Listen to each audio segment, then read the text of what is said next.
Hey everybody, welcome to part 2 of Daredevil's Born Again reading of the comic book. It's not I'm not doing a deep dive or a review or anything like that. I'm just doing the reading.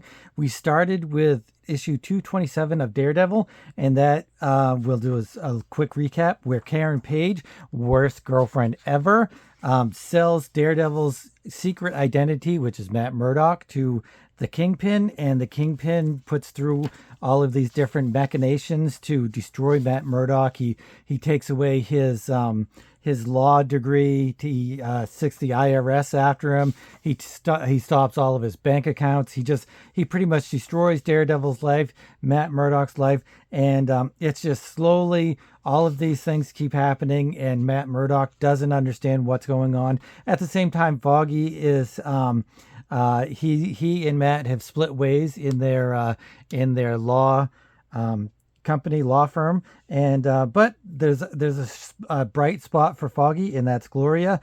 Daredevil's ex-girlfriend has kind of attached herself to Foggy, and they're together, and a little bit together, and on the way together anyway.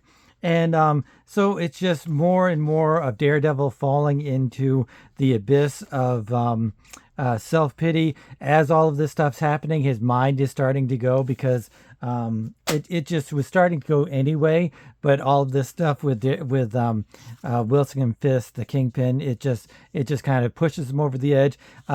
There's a cop that is accusing Matt Murdock of doing all kinds of horrible things, and Daredevil goes to visit him, and he doesn't understand why he would do this kind of stuff, why he would lie for the Kingpin, and he goes and visits him. They have a little bit of a tussle, and he leaves, and then he finds out that the cop, actually his son, needed or his daughter, I can't remember whether his son or daughter, needs some sort of cancer treatment or some sort of treatment. So Daredevil takes off, realizing that that's what's happening. So we've got Glory, and we've got Foggy, and Kingpin. He's turning Daredevil's life upside down.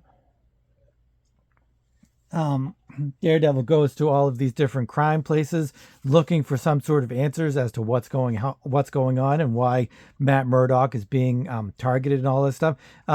He doesn't realize that it's the Kingpin at this point, but then they have they go to court, and Foggy does a great job. He keeps Matt out of prison for all of these accusations that the police officer had laid on him, and keeps him out of prison.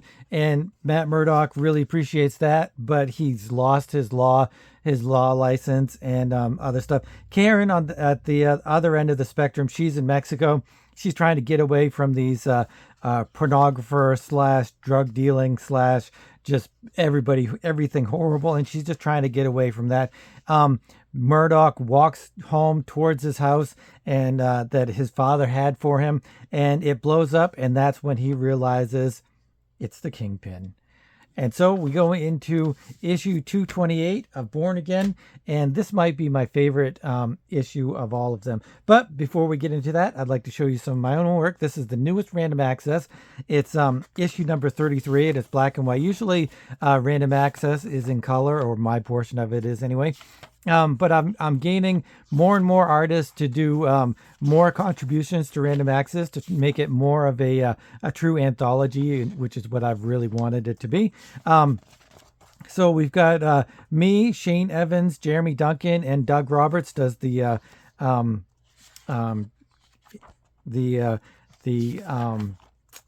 last few pages, and which is really cool.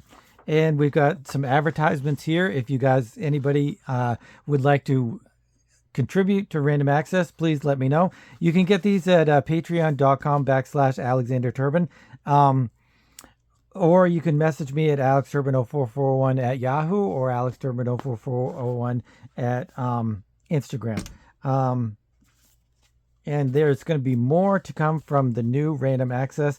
As you can see, it's got a new logo and everything. So we're going to be doing more and more stuff. So on to Daredevil Born Again, part 2, number 228. First thing I want to say, This isn't a review, but I love this cover. This might be one of the best covers ever made. I think I might have to do like what we were doing with the different artists and stuff. I might have to do just what is a better cover, this or that or this or that. Maybe that'll be something I'll do for primarily cover artists. I don't know. We'll have to see. What do you guys think about that? But anyway, on to the reading of what's going on. I have my glasses on, and I'm going to try to do some acting. So we will see how this goes. And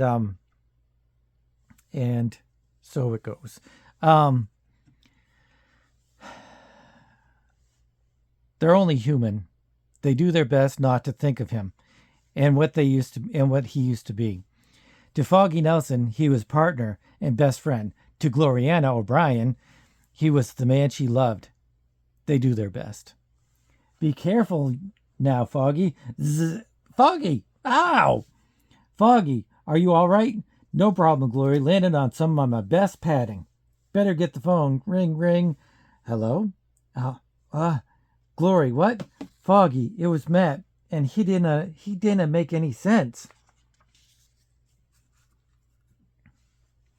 The window's closed, but you'd never know it, not with the stiff breeze that's blowing through it and giving me a sweetheart of a cramp in my lower back. 6 inches of snow outside and still no heat in the room. And here I'd planned on staying at the plaza. That was before I discovered that the IRS had made my credit cards so much worthless plastic. Left me with $10 to my name. I found a hotel that made change. Place smells like rat hair. I'd much rather stay with a friend. Show me one and I'll stay with him. Show me one single person in the world who hasn't betrayed me. Just a few days ago, I was a pillar of my community, a respected figure in my profession. Not to mention the sideline of being a superhero. Now I'm just a blind man. A blind man who's lost his job, his livelihood, his home, his girl, whose fate gave the ability to hear and smell and touch better than anybody in the world can, which is a great way to call all of that misery of being alive. Catch all of the misery of being alive. Just a few days ago. No, I should have seen us all coming. Started months ago. Things going wrong for me. Just little things at first. The kind you try not to notice. The kind that add up until you want to. For the longest time, I chalked it up to unpleasant circumstance. I'm that kind of guy. Took a lot to convince me of what was really going on. Fact is, the first time I had the thought, it sounded, well, didn't make any sense. But the evidence kept piling up. The phone company, the power company, internal revenue, the grand jury, my best friend, my lover, the list goes on. All of them working together. All of them out to get me. No, it's the Kingpin. The Kingpin, yes. He's the only real enemy I have. I've caused him a lot of trouble fighting crime. Since that's his business, it follows that I'd cause him trouble. It makes sense that I'd cause him trouble. It's the Kingpin. Somehow he found out that I'm Daredevil. He bribed and threatened everybody it took to destroy me. I've given this a lot of thought. That's why I haven't left this room to think, to put together a plan, get enough sleep. I seem to need so much sleep, but it all worked out now. I've got my strategy. I'm going to go to the Kingpin and I'm going to kill him. No, I won't kill him. I don't do that. I'll just beat him until he promises to give me my life back. I'll get up right this minute, walk to the door and leave the room, and I'm tired. He is the Lord of Crime. He has gathered the warring gangs of the city, organized them into an army, no, a business so efficient, so profitable that the city's economy depends on the thieves, extortionists, and murderers at his command. He is the Kingpin, and Matthew Murdock has become the light of his days. As Daredevil, Murdock has cost him little, but hounded him, annoyed him, as a fly would. Now, with all the joy of a malicious child, the Kingpin tortures the fly. It began with the revelation of Daredevil's weak side, his secret identity. With a few brief phone calls, the Kingpin shattered Murdoch's life beyond all hope of reconstruction. That would have been the end of it, were it not for the sweet discovery that Matthew Murdoch is a man on the edge, that even before his ruin, he was nearly mad. Where Murdoch tied to a rack, slowly torn limb from limb, begging for mercy, the spectacle could be no more pleasurable to behold. The Kingpin looks at his city and thinks of how wonderful it is to be alive. 2 blocks away, some idiot is playing a radio, the big kind. It's stuck between stations, but that doesn't stop the idiot from playing it loud. It's spitting out half words that make no sense and static that's making anyone in earshot feel like a Rice Krispie. And it's always in earshot, always. That car alarm won't ease up either. Doesn't care how tired I am. Might as well get up, walk out the door, get something to eat, walk out the door. Got $2 left. That's enough to buy me some breakfast, get some food in me, and I'll be fine. Then I'll hit the gym. No, not the gym. The Kingpin blew it up. Maybe I'll hit the Kingpin. He'd make a good punching bag. He's fat enough. Walk out the door. I walk out and find a kind stranger gives me a ride uptown to the Kingpin's headquarters. And I punch the Kingpin out, and he begs for mercy, and he gives me my life back, and surrenders to the police, and everybody knows it's me who beat him, and there's a parade. Must have dozed. Was going to leave. Turn the doorknob. I'm not calling Glory again. She doesn't deserve me. It's the operator I'm calling to find out what time it is. Ring, ring. No, Matt, please don't say such things. Let me speak to him, Glory. Matt, this is Foggy. He hung up. What the devil is wrong with him? Oh, Foggy, I'm so... Ring, ring, ring. I'm on to you, Nelson. Slam. Then it happens. Footsteps in the hallway. Coming this way. Coming closer. Closer. Breathing through his mouth like fat people do. Wheezing. Grunting. Stopping right outside my door. Right outside my... Knock, knock. Muttered curse. Keys jingle. Lock turning. Checkout was at noon, bum. So give with the $8 or you're out on your... He's good. Sounds and smells just like the kind of phlegmy cigar-smoking pig who'd run a dive like this. Derbil spit on my hand and goes limp. It's a good feint. I let him get away with it. No point in questioning him. I know who sent him, and I'm coming for you, Kingpin. It is indeed behavior of the least normal sort that I observe while perusing Matt Murdoch as per your advisement, Kingpin. He drops the hotel manager to the floor as one would drop a bag of fish, which one does not want, whereupon he exits said hotel.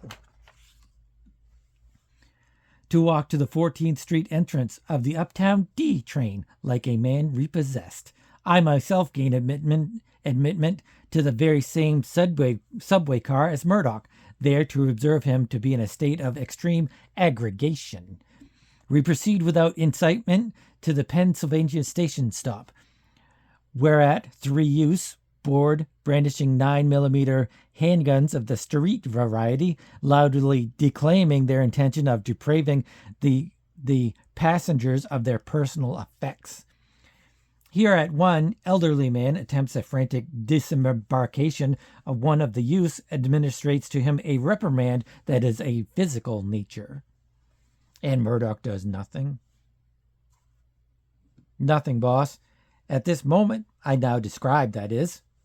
At this junction, the youths do then accost each passenger in turn, admonishing them into emptying their purses and wallets into Diognato's grocery store shopping bag. Even as they forcibly require a necklace from the woman next to him, Murdoch seems unappreciative as to the communal predicament. It is not until he himself faces the business end of one of the aforescribed firearms that Murdoch manifests combat acumen of startling proportion. Leave us say his response is extreme. Every detail. His first move, I am unfortuitously unable to reticulate, as I myself am momentarily distracted. Suffice to say, the youth suffers damage of a structural nature to his wrist, then to his ribs, and to his jaw, which makes with a noise unlike that of a Coke bottle bursting. As for the second youth, his attempt to withstand Murdoch's assault is interrupted by the sudden rearrangement of his spine. It is the last of them who succeeds in firing his pistol. But Murdoch is, as I said, a man repossessed. Smack, smack. Henceforth, the train comes to a stop at 42nd Street. The doors open. Murdoch whirls at a shouted command. Lovely, lovely. The command is of a constitutive variety. He attacks a police officer. Ferocious, stupid, every man his enemy. I could not dream of a more perfect tale. I envy you, blessed little worm. You have witnessed the death of a noble man. The pleasures of his coming attack will be nothing compared to this. You think he's coming here? I know it. Foggy? It's Matt. No, please, don't hang up. I need your help. I think I'm sick, Foggy. There's something wrong with my mind. I just beat up a cop. You see, it's the Kingpin. I keep thinking everybody's working for him, and oh yeah, I know that. Practically everybody is working for him. But this is just a cop, and there was no reason to... What? Oh, you sure? Okay, well, maybe the cop, but there's something wrong with me, Foggy. But if I go there, I'll try to kill the Kingpin. Okay, buddy, I'll give him my best shot. At the tone, the time will be 10:32. So hot. It's always so hot here. No wonder they take siestas. Makes it so hard to keep running, and now she can barely catch her breath, can barely talk to tell the American operator the number she wants, the number she needs. She remembers the number. She'd never forget it, and now the line goes dead, as the operator calls it, and she remembers the man, Matt, the man she loved once, the man she betrayed, the man who can save her life. But now the operator is saying the number has been disconnected. But she knows she got it right, and Matt would never move. He loves that house. And she makes the operator check for her, and there's no listing. Then she sees them, and Karen Page knows she has to run again. Matt walking to where the Kingpin is at his palace of a building, looking up. Yes, he's a friend of mine. That's why I know there's something rotten going on here, Jonah. Look pretty cut and dry to me, Yorick. Your pal Murdoch got caught with his pants down. Matt's straight, Jonah. You don't know how straight he is. It's a frame by the Kingpin. The Kingpin? What the devil's a blind lawyer got to do with the Kingpin? I can't tell you that, Jonah, but I want the story and I'll write it for one paper or another. Isn't like you to take a stand, Ben. Come right in, Mr. Murdoch. Mr. Fisk is expecting you. Sure, and this is worse than when he does call. Perhaps you could try that hotline again, Foggy. No point, Glory. That little creep just tried to analyze me again. When a bomb went off back in Ireland, it was just like this, waiting, not knowing. Can't bring myself to call the cops. Murdoch and the secretary walk down the hall, and Murdoch goes into the room where the Kingpin is lifting weights. The Kingpin looks over. So close. They came so close this time. Shakes are coming again. She'd throw up if there was anything in her stomach. How did she get started on the junk? How did she get here? How? Matt, where is he? He always made so much sense of things. Can't keep hiding. New York, that's where Matt is phone or not. She has to get there any way she can. Fap. Daredevil attacks the Kingpin. Kingpin takes a swing at Daredevil. They go back and forth. Daredevil smashes the Kingpin's nose with his billy club. Any way she can. Smash. Daredevil smashes his billy club against the Kingpin's head, and the Kingpin grabs him by the shoulder, and he throws him down, smashes him in the face, bloodying his lip. Never give up. Never, never give up. The Kingpin raises a hand and smashes down. It would be a joy to end it there. Something about the man brings to the Kingpin a bloodlust he has not felt since his youth. It takes an effort of will to restrain himself from tearing Murdoch limb from limb. But the Kingpin is a careful man. There are details to consider. Murdoch's death must be neither mysterious nor suspicious. There must be no room for questions, no cause for interrogation. Unconscious but living, Murdoch is placed in a stolen checkered cab. The cab is driven off Pier 41 into the East River. Its safety belt and doors are corroded shut by a chemical process that is identical to rust. Murdoch is drenched in whiskey. A bottle open is laid in his lap. The owner of the cab is beaten to death by Murdoch's billy club. Days pass into weeks. Still, Murdoch is never far from the crime lord's thoughts. He imagines one last terrible moment of realization of Murdoch thrashing wildly, desperately, hopefully, hatefully, screaming soundlessly into the poisoned water. The kingpin shudders at the thought of in pleasure.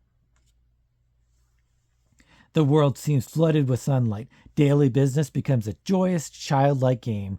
He has disgraced, destroyed, and murdered the only good man he has ever known. This is his triumph of the spirit. At last, the cab is discovered. There's blood and bloody evidence of a struggle. There's shattered windshield, a safety belt severed by the windshield's glasses. What must have been a hideous effort of will. There is no corpse. There is no corpse. There is no corpse. Matt Murdoch drags himself out of the river. End of issue 228 of Born Again. Thanks for watching, and I'll see you next time, maybe in a few days, probably a lot quicker than the last time I did the last issue. But let me know what you guys think of this. I'm trying my best with the acting, but, I'm no actor. Anyway, again, thanks for watching, and we'll be doing more reviews and stuff in the coming days and weeks and stuff, and hopefully you're here to check it out. But until then, keep on creating.